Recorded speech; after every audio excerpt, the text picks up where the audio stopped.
Land of passes के नाम से जाना जाने वाला और हिमालय की गोद में बसा है केंद्र शासित प्रदेश लद्दाख।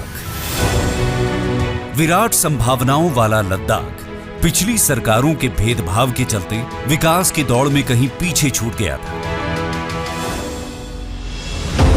2014 के बाद से ही प्रधानमंत्री नरेंद्र मोदी के नेतृत्व में इस क्षेत्र की ओर विशेष ध्यान देते हुए जम्मू और कश्मीर राज्य के समग्र विकास के लिए 80,068 करोड़ की लागत से 63 परियोजनाओं वाले प्रधानमंत्री विकास पैकेज 2015 की घोषणा की। इन 63 परियोजनाओं में से 21,441 करोड़ की 9 परियोजनाएं विशेष रूप से लद्दाख के लिए थी। इतने प्रयासों के बावजूद ये क्षेत्र विकास की राह में अभी भी पिछड़ रहा था। लेकिन समय बदला जब गृह मंत्री श्री अमित शाह ने प्रधानमंत्री नरेंद्र मोदी के नेतृत्व में धारा 370 समाप्त कर जम्मू और कश्मीर पुनर्गठन अधिनियम 2019 से लद्दाख को अलग केंद्र शासित प्रदेश का दर्जा दिलवाया और लद्दाख के नागरिकों के जीवन को एक नई दिशा देने का काम किया।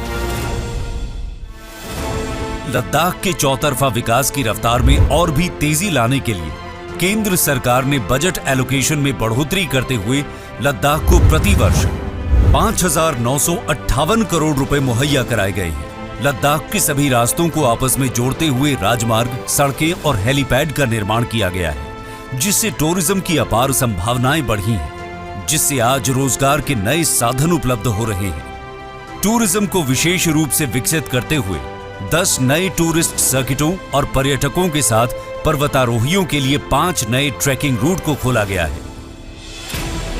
लद्दाख क्षेत्र भारत के आवश्यक ऊर्जा संसाधनों की पूर्ति करने में सक्षम होने के बावजूद यहां बिजली की बड़ी समस्या थी और इसीलिए विद्युत ट्रांसमिशन लाइनों को मंजूरी दी गई है, जिसमें ट्रांसमिशन लाइन, मिनी हाइड्रो परियोजना, सौर ऊर्जा परियोजना, पन बिजली परियोजना, भारत की सबसे बड़ी 7,500 मेगावाट क्षमता वाली सौर बिजली परियोजना शामिल है।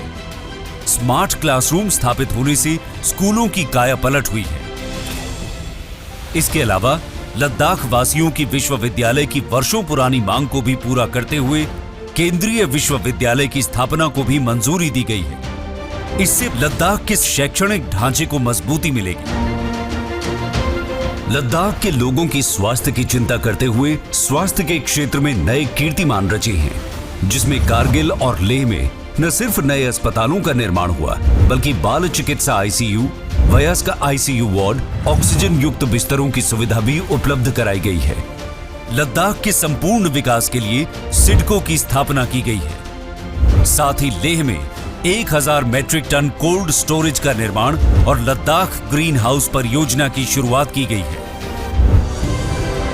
गृह मंत्री श्री अमित शाह ने ऐतिहासिक पहल करते हुए लद्दाख क्षेत्र के लिए पहले विंटर ग्रेड डीजल बिक्री केंद्र का शुभारंभ किया, जिससे अत्यंत ठंड के मौसम में लोगों की समस्याओं का समाधान हुआ है।